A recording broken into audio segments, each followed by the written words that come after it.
आज का टॉपिक जो हम कवर करेंगे that is concept of healthy living in Bhagavad Gita. The Bhagavad Gita is a yogic scripture, the description of which is found in the Bhishma Parv of Mahabharata. It includes the knowledge of Indian religion and philosophy. Those who cannot read Vedas, Upanishad texts, they can get full benefit by reading Gita. In difficult times of life, Gita guides us as a person. Bhagavad Gita जो है वो एक योग शास्त्र है जिसका वर्णन भीष्म पर्व में किया गया है और इसमें भारतीय धर्म का ज्ञान व दर्शन शामिल है. उन लोगों के लिए जो वेद और उपनिषद नहीं पढ़ सकते हैं वो गीता पढ़ सकते हैं.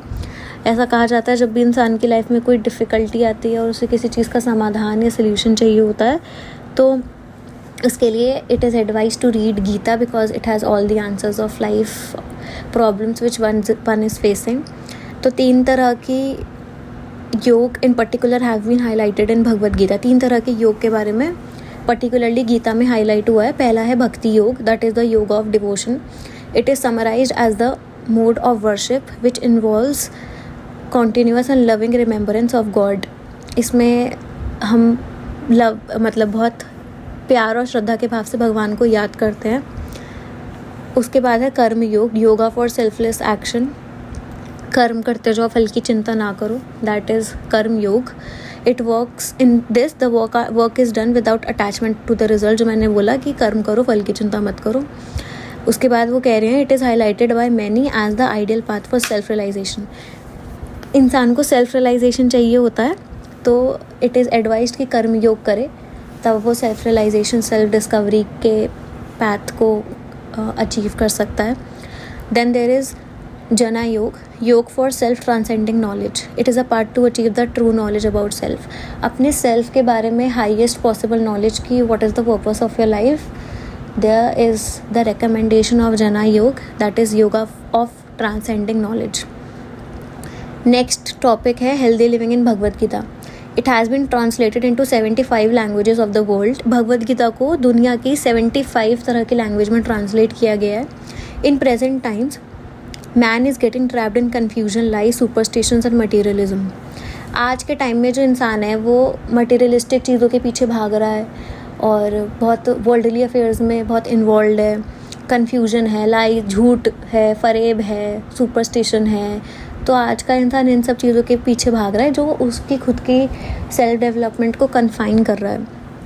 आगे थे से in the race of For industrial progress, a person is becoming distant from his own reality. As I said कि इंसान जो मटेरियलिस्टिक चीज़ों और वर्ल्डली अफेयर्स के पीछे भाग रहा है और प्रोग्रेस के नाम पे अपने आप को नेचर और अपने सेल्फ से दूर करता जा रहा है. इन टोटलिटी विच मीन्स कि इंसान अपनी रियलिटी से भाग रहा है और अपने ही ख्याली दुनिया में घूम रहा है. मतलब I guess if everyone knows कि आज के टाइम का जो ह्यूमन है वो प्रोग्रेस और डेवलपमेंट के ऊपर ज़्यादा फोकस्ड है rather than self.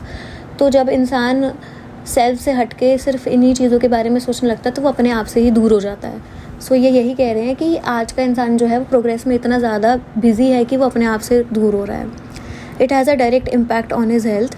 N unhealthy person can not live life to its full potential. To understand the concept of healthy life according to Bhagavad Gita, some important facts are indicated. If a person follows them, he can lead a healthy life. जैसा कि वो कह रहे हैं कि अगर इंसान इसी चीज़ों में लगा रहेगा जैसा कि मैंने बताया तो वो एक बहुत अनहेल्दी लाइफस्टाइल फॉलो कर रहा है. एंड अनहेल्दी लाइफस्टाइल के बहुत सारे कॉन्सिक्वेंसेस होते हैं जो कि हमारी डायरेक्टली और इवन इनडायरेक्टली हमारी हेल्थ के ऊपर जाते हैं. तो अगर एक इंसान हेल्दी लाइफ जैसे कि भगवद गीता में उल्लेख किया गया है उसके अकॉर्डिंग अगर अपनी हेल्दी लाइफ को फॉलो करेगा so there are many things जिसकी वजह से इंसान अपनी लाइफ को हेल्दी बना सकता है. Yoga for equanimity. Bhagavad Gita says संवतम yoga उच्यते. Practice of equanimity of mind for any circumstance without any hatred और ग्रीड. बिना किसी घृणा या लालच के किसी भी परिस्थिति में मन की क्षमता का अभ्यास. Treating all pain or pleasure in same way with love, this type of practice helps one to keep mind constantly tranquil. किसी भी तरीके के दुख, तकलीफ़ या फिर अगर खुशी भी आ रही है तो उसको सेम तरीके से रिसीव करना चाहिए. मतलब अगर आपकी लाइफ में कुछ स्ट्रगल आया है या फिर कोई आप हार्डशिप फेस कर रहे हो और उस सिचुएशन में अगर आप अपने अंदर नेगेटिव फीलिंग्स लेके आ रहे हो और उस चीज़ को नेगेटिव पर्सपेक्टिव से देख रहे हो तो this is something that will have a consequence on you only. So it is advised कि अच्छी चीज़ आए लाइफ में या फिर बुरी चीज़ आए, दोनों चीज़ों को अच्छे भाव के साथ और पॉजिटिविटी के साथ एक्सेप्ट करना चाहिए, जो कि आपको पीस और स्टेबल माइंड देता है। When mind is peaceful, body functions properly. As I said, जब दिमाग में शांति होती है तो बॉडी की जो फंक्शनिंग होती है वो भी बेटर और इन्हांसफुल या और अपनी फुल पोटेंशियल पे होती है। When equanimity is practiced, fear of disease और fear of death will thrown away from mind. जब इंसान किसी तरह की बुराई और अच्छाई दोनों में से किसी से ना डरने लगेगा, ना किसी चीज़ से तकलीफ़ को समझेगा कि सच में तकलीफ़ है, उस दिन इंसान का मतलब हर इंसान की लाइफ में टेक्निकली सबसे बड़ा डर होता है मरने का या अपने किसी के मरने का। बट जब एक इंसान अपना हायर सेल्फ को अचीव कर लेता है तो वो इन सब से बियॉन्ड चला जाता है, accepting the way the life is technically.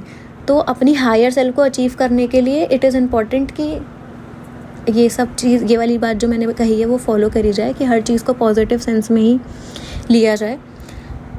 Main cause of disease like jealousy, hatred, anger will disappear automatically and mind will get quite. Hence practice of yoga helps to cure and prevent any disease and keeps you healthy. जैसे for example अगर आप गुस्सा कर रहे हो तो गुस्सा करना भी एक भाव है, तो उस भाव के साथ आपका बीपी भी तो हाई होता है। तो डिज़ीज़ मतलब एक इमोशन की वजह से आपकी हेल्थ के ऊपर भी तो इफ़ेक्ट आ रहा है, राइट। अगर आप दुखी हो तो उसकी वजह से आप बहुत सॉरोफुल फील करते हो, बहुत दुखी फील करते हो, बहुत डीप थिंकिंग में चले जाते हो, तो उसकी वजह से मेंटल हेल्थ पे भी तो इफेक्ट पड़ रहा है। इन सम और the other way all the emotions that are present in our life, whether it is a happy moment और even if it is a sad moment, it will have some और the other way any consequence in the body, weather in the positive sense और weather in the negative sense. तो वो यही बोल रहे हैं कि रेगुलर योगा की प्रैक्टिस से हमारा ये सब जो डिजीज़ हैं जो इन सब चीज़ों से निकल के आते हैं वो सब दूर हो जाते हैं and your body stage healthy. आगे बोल रहे हैं वो अगला जो हमें फॉलो करना है, योग स्किल इन एक्शन, कार्य में कुशलता। भगवद गीता से इस योगा कर्मसु कौशलम, ये तो सबने सुना होगा योग स्किल वालों ने, योगा कर्मसु कौशलम, yoga skill of action, yoga skill of action. ये कह रहे हैं regular planning in action is an outcome, this yoga is skill in action and ability to stay mastery over the mind. Yoga is art and science of healthy living. At the point when you practice calmness in mind and are able to concentrate on one thing, you can understand something and take decisions with its right knowledge at ideal time. इसकी explanation ये लिखी है कि उस बिंदु पर जब आप मन में शांति का अभ्यास करते हैं और फिर एक चीज़ पर ध्यान केंद्रित करते हैं तो आपका जो माइंड है वो एकाग्रचित रहता है और कंसंट्रेटेड रहता है। किसी चीज़ को आप समझ सकते हैं और उसी सही जानकारी से आप निर्णय ले सकते हैं। तो when you think about something carefully and when you take decisions carefully with alert mind, सो जो आपका आउटकम आता है उस चीज़ का वो कंपैरेटिवली फार बेटर आता है रादर देन अगर आप कोई इम्पल्सिव डिसीजन ले रहे हो। तो it is not always possible, हाँ it can sometimes be possible कि इम्पल्सिव डिसीजन सही हो जाए, but maximum times the possibility is that the impulsive decision is never write. It's mostly in the negative sense, क्योंकि वो impulsively लिए जाते हैं without even thinking of the consequences or the background story of anything or about any decision that you are taking. So whatever work you do will be fruitful when you do with dedication and commitment. As I said, thinking about something prior taking connecting decision to it is important in the sense अगर आप किसी conclusion पे आ रहे हो तो उससे पहले important है कि आप उस चीज़ के बारे में पहले ध्यान से सोचो और उसके बारे में चिंतन करो, तभी आप उसके तरफ जा सकते हो। तो therefore dedication is important, commitment is important. This helps one to live purposefully in every movement of life. मतलब आप ये फॉलो करोगे तो पता चलेगा ना लाइफ का क्या पर्पस है। हर मिनट जो लगेगा यूज़फुल है, ऐसा नहीं लगेगा कि अब जो भी चल रहा है लाइफ में एक पॉइंट के बाद अब तो हो गया सब कुछ जो होना था, अब तो यूज़लेस ही चल रहा है। It will give you a purpose. इसके बाद है next point, dedicating the divine qualities. The goal of life is to free from destructive human race. One must live with humanity and cultivate divine qualities.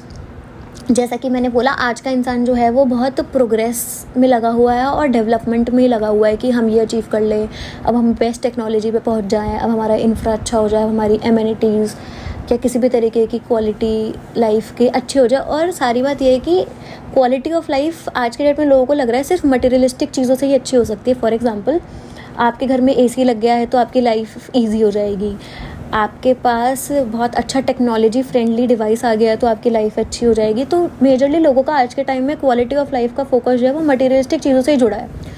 आज के time में लोग जैसे मैंने बोला कि इसकी वजह से लोग खुद से ही दूर हो गए हैं, रियलिटी से ही दूर हो गए हैं। तो इवेंचुअली वो ये भूल गए हैं कि क्वालिटी ऑफ लाइफ जो है वो मटेरियलिस्टिक चीज़ों से नहीं जुड़ी। क्वालिटी मटेरियल से थोड़ी ना जुड़ी होती है, वो तो क्वांटिटी जुड़ी होती है। It is not a quantitative thing, it's a qualitative thing.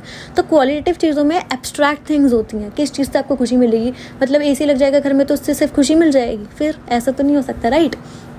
तो वो यही बोल रहे हैं कि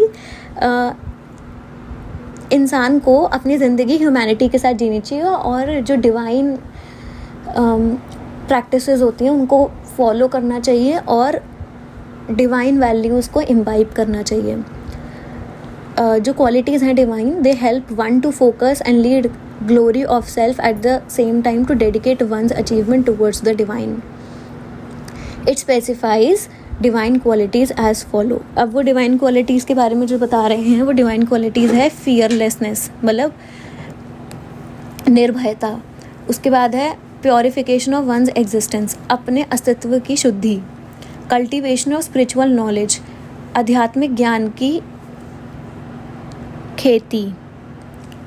चैरिटी मतलब दान। सेल्फ कंट्रोल मतलब संयम। परफॉर्मेंस ऑफ सैक्रिफाइस, यज्ञ करना।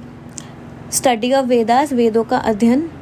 ऑस्टेरिटी एंड सिंप्लिसिटी मीन्स तपस्या और सादगी। Non violence is ahimsa. Truthfulness is सत्यता। Freedom from anger etcetera. तो मतलब ये सारी बातें तो as prescribed in Bhagavad Gita हो गए, बट अगर हम इन रियल लाइफ भी देखें तो ऐसा नहीं है ना कि ये सारी बातें जो हैं ये भगवान से जुड़ी हुई हैं, but if you see it in real life also, बहुत सारे हमारे ट्रेडिशनल इंडियन स्कॉलर्स भी हैं जो इन सारी क्वालिटीज़ के ऊपर एम्फोसिस करके गए हैं। For example Mahatma Gandhi also advocates for non violence, right, truthfulness and yes, this is what he says कि he also advocates for non-violence and truthfulness। तो ऐसा नहीं है कि ये क्वालिटीज़ जो हैं वो भगवद गीता ही कह रही है कि अपने हायर सेल्फ से जुड़ने के लिए आप ये सब फॉलो करो। It is something that is how a human made of. तो these are the necessary things which one should have. मतलब ये वैल्यूज़ जो हैं वो नेसेसरी हैं लाइफ को जीने के लिए। सच्चा होना, अहिंसक होना, ये सब इम्पॉर्टेंट है। सेल्फ कंट्रोल होना खुद पे, all of this is important. उसके बाद कह रहे हैं, ये बता रहे हैं बैलेंस एंड कॉन्शियसनेस, चेतना में संतुलन। Yoga philosophy teachers that human consciousness consist of 3 qualities.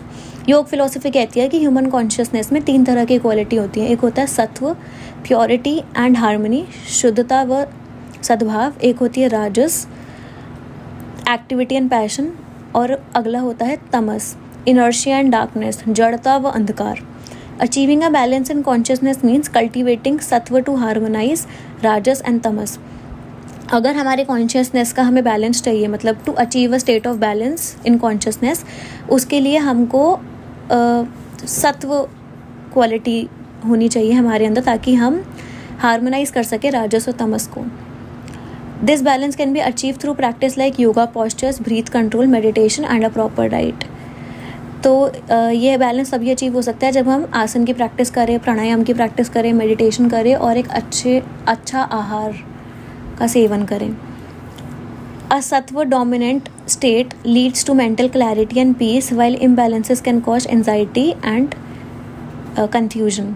सात्विक डाइट से अगर हम इसे रिलेट कर सके तो कर सकते हैं कि सात्विक डाइट जो है वो नेगेटिविटी नहीं देती है, वो पॉजिटिविटी देती है, जबकि जो तामसिक डाइट होती है वो नेगेटिविटी देती है इन सम ऑफ द अदर वे। सो यही बोल रहे हैं कि सात्विक अगर हम सत्व को फॉलो करते हैं तो हमें मेंटल क्लैरिटी आती है, पीस आता है, और जो भी हमारी एंजाइटी कन्फ्यूजन होती है वो हमें नहीं होती है। उसके बाद ये बता रहे हैं युक्ता आहार के बारे में, मॉडरेट डाइट। कंसेप्ट ऑफ युक्ता आहार, moderate diet is described in Bhagavad Gita. आहार इज डिवाइडेड इनटू 3 क्वालिटीज, सात्विक, राजसिक एंड तामसिक। वही मैं आपको बता रही थी, इससे पहले उन्होंने सत्व, राजस और तमस के बारे में बात करी थी। तो उसी तरीके से 3 तरह की डाइट आती हैं, सात्विक डाइट, राजसिक डाइट और तामसिक डाइट। तो सात्विक आहार जो होता है is preferred for good health, as I said earlier also कि जो सात्विक डाइट होती है वो पॉजिटिविटी एंड आपको हर तरह के डिजीज़ और इन सब चीज़ों से दूर रखती है, मेंटल क्लैरिटी प्रोवाइड करती है। उसके बाद वो बता रहे हैं युक्ता विहार के बारे में, moderate recreation. Ones who control eating and walking and controls actions such as speech during execution, to both material and spiritual duties. Perform yoga without suffering. It leads to healthy living if we follow this teaching. इसकी explanation है, जो रुकने व चलने में नियंत्रण रखता है और भौतिक व आध्यात्मिक कर्तव्यों के निष्पादन के दौरान वाणी जैसी क्रियाओं पर नियंत्रण रखता है, वह बिना कष्ट के योग करता है. यदि हम इस शिक्षा का पालन करते हैं तो स्वस्थ जीवन की ओर जा सकते हैं. मतलब हमारे एक्शंस पे अगर हमारा कंट्रोल हो, चलने पे, बोलने पे, हंसने पे, किसी भी तरह के एक्शन पे हमारा कंट्रोल हो, तो we can perform yoga without any difficulty.